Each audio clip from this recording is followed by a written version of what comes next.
Dahulu kala, dahulu banget. Ya nggak dulu-dulu banget sih. Sekitar tahun 1977.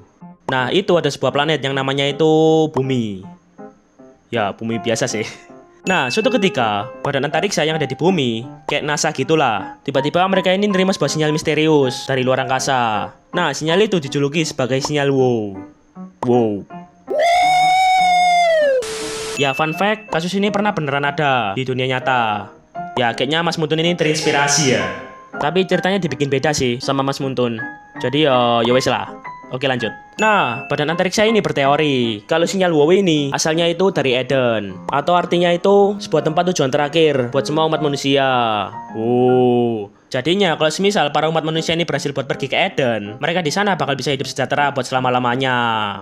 Untuk selama-lama-lama-lamanya. Untuk selama-lama-lama-lama-lama-lamanya. Untuk selamanya, lama-lama-lama-lama-lama-lama-lamanya. Untuk selama-lama-lama-lama-lama-lama-lama-lama-lama-lama. Cukup, Patrick. Nah, badan antariksa ini ngira-ngira kalau jarak antara bumi sama Eden ini sekitar 1800 tahun cahaya. Ya intinya jauh banget lah. Mau lip. Jadi ya nggak mungkin kalau umat manusia ini OTW ke sana pakai pesawat luar angkasa biasa. Ya keburu mokat duluan di jalan.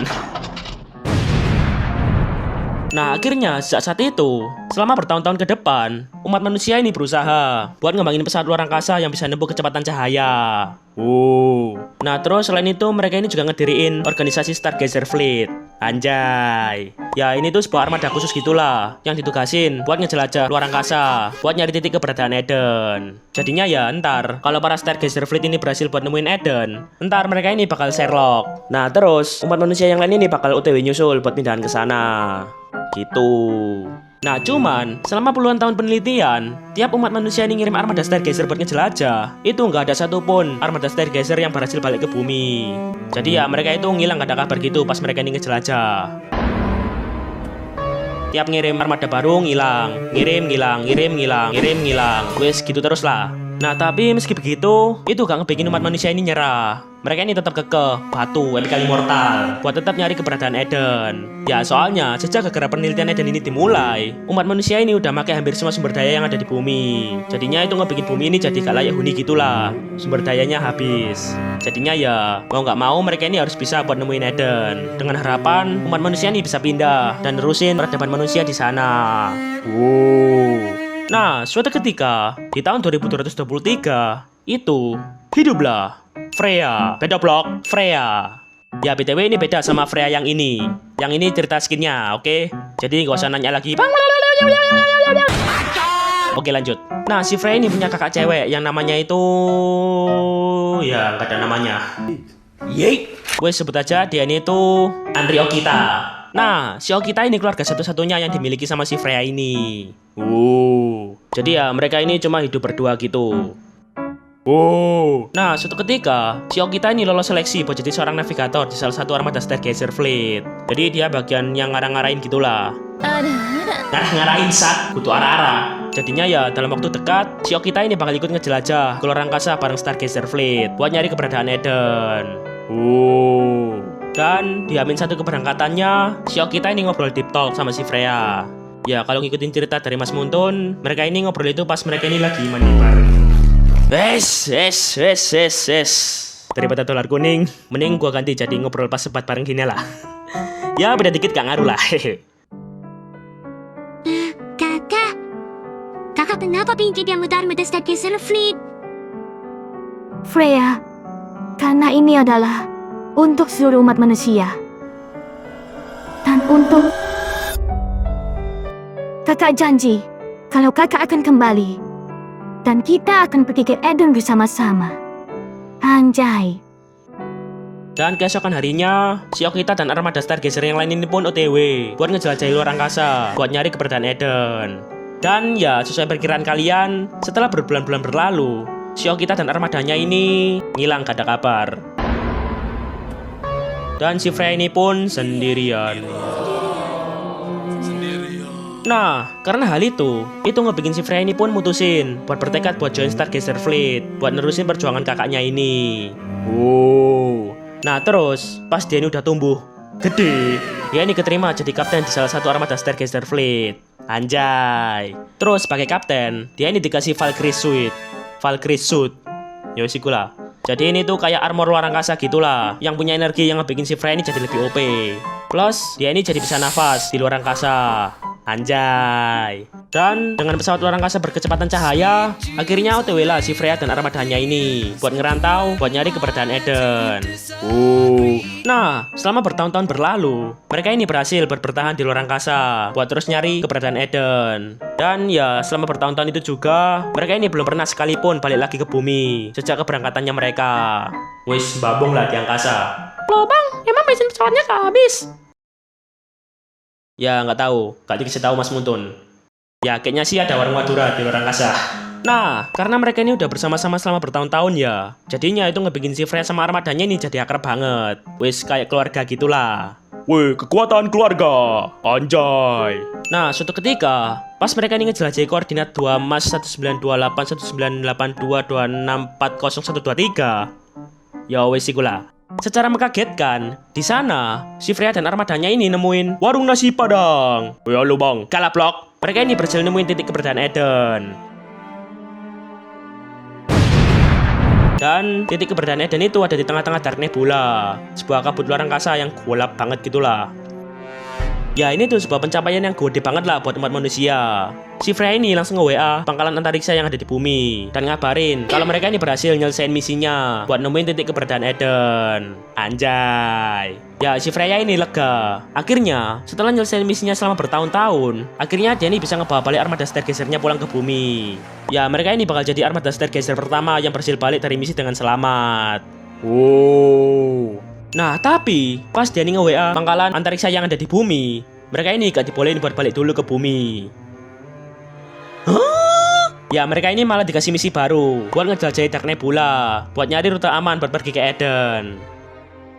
Ya kan kalian udah sampai di sana ya, daripada bolak-balik ke bumi ngabisin bensin ya. Ya sekalian kalian eksplor daerah sana aja, oke?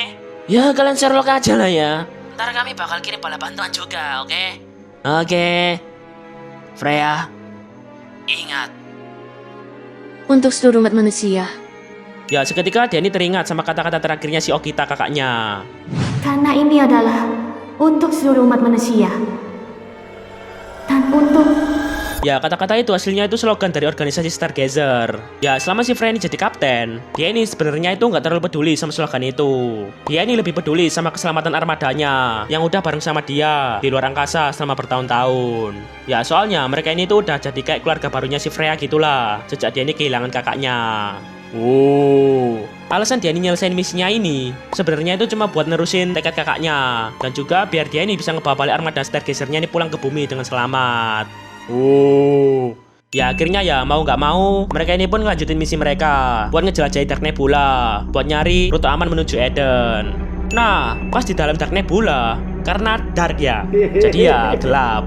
Terus juga sinyal di sana itu juga jumping, gak stabil gitulah sinyalnya, yang ngebikin armada Stargazer ini jadi kesulitan buat ngehubungin pangkalan antariksa yang ada di bumi. Sukirman saya. Sukirman, Supriman. Supriman, Sujiman. Sukijan. Nah lalu tiba-tiba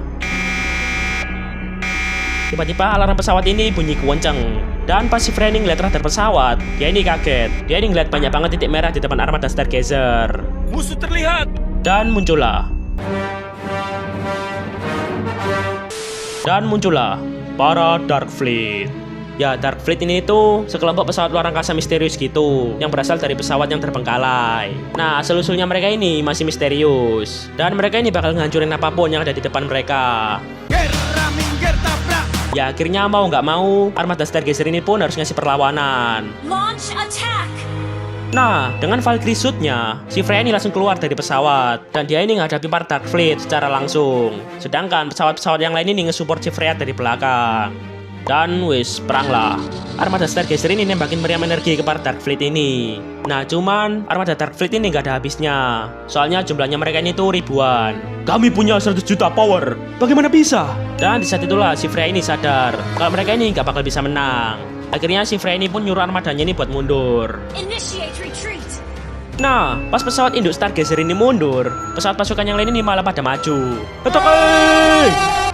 Mundur weh! Ya ternyata mereka ini kekeh berusaha ngorbanin diri mereka buat nahan para Dark Fleet ini biar pesawat induk Stargazer ini bisa mundur dengan selamat. Satu persatu kapal pasukan ini pada hancur semua. Dan ya akhirnya cuma kesisa kapal induk Stargazer. Jadi ya sia-sia. Terus para Dark Fleet ini langsung ngepung kapal induk Stargazer ini. Udah bang. Ini akhir kita. Lalu tiba-tiba terdengar suara armadanya di telinganya. Kapten Freya, kita masih punya pilihan terakhir. Valkyrie Suit. Ya ternyata Valkyrie Suit-nya si Freya ini sebenarnya itu punya kekuatan tersembunyi. Jadi kekuatannya Valkyrie Suit ini masih bisa dimentokin sampai mode maksimal. Tenaga maksimal. Yang ngebikin penggunanya ini jadi OP nggak ada obat. Tapi ya mode itu cuma boleh dipakai pas lagi kepepet aja. Soalnya sekali Valkyrie Suit ini diaktifin sampai mode maksimal, Valkyrie Suit ini bakal nyiptain ledakan energi yang brutal. Wes. Ya yang pakai Valkyrie Suit-nya ini gak bakal kenapa-napa sih. Tapi apapun yang ada di jangkauan ledakan energi Valkyrie Suit ini bakal hancur gak bersisa. Wes. Ya awalnya si Freya ini ragu. Soalnya ya ntar kalau dia ini pakai kekuatan maksimal Valkyrie Suit-nya, armadanya yang ada di kapal induk ini bakal ikutan mokat kena ledakannya. Nah tapi armadanya ini ngomong, Kapten Freya, kami sudah siap dengan momen ini. Lakukan Kapten, untuk seluruh umat manusia. Ya lagi-lagi si Freya ini ngedenger slogan Stargazer yang dia anggap sebagai kata-kata kutukan. Dia ini bingung kenapa armada yang dia perjuangkan, yang dia anggap keluarganya ini sampai rela berkorban demi hal itu. Bahkan dulu kakaknya kan juga gitu. Kenapa? Kenapa? Why? Nah, pas si Freya ini bingung, tiba-tiba salah satu anggota armadanya ini ngomong, ya, kayaknya emang agak lebay sih kalau ngomong ini untuk seluruh umat manusia. Sebenarnya, aku rela ngelakuin hal ini karena anakku. Aku ingin dia bisa terus hidup dan punya masa depan. Istriku lagi di rumah sakit, dan dia masih dalam masa pemulihan. Aku janji pada murid-muridku kalau aku akan menemukan rumah baru untuk mereka. Seketika, si Freya ini langsung tercerahkan sama kata-kata armadanya. Ya akhirnya dia ini tahu apa arti dari slogan untuk seluruh umat manusia. Ya artinya itu mereka ini rela berkorban dan berjuang buat ngasih kesempatan hidup dan masa depan yang sejahtera buat orang lain. Anjay. Freya, karena ini adalah untuk seluruh umat manusia. Dan untukmu, Freya.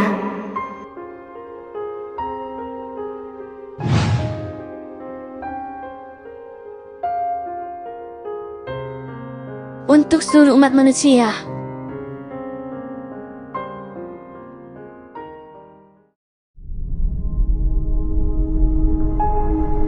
Freya, we're approaching the Dark Nebula. Maintain course.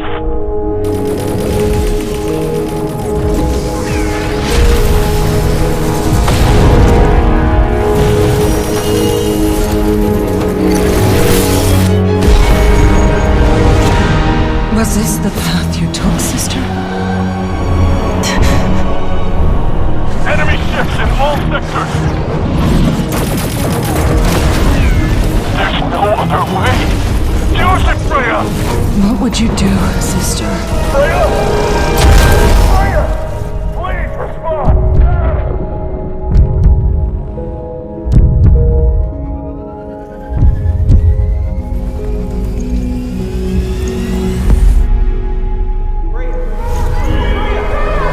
Freya!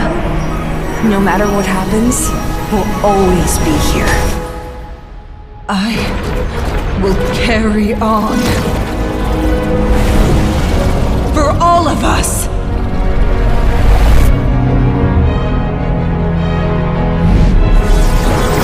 Valkyrie Drive! Engaged!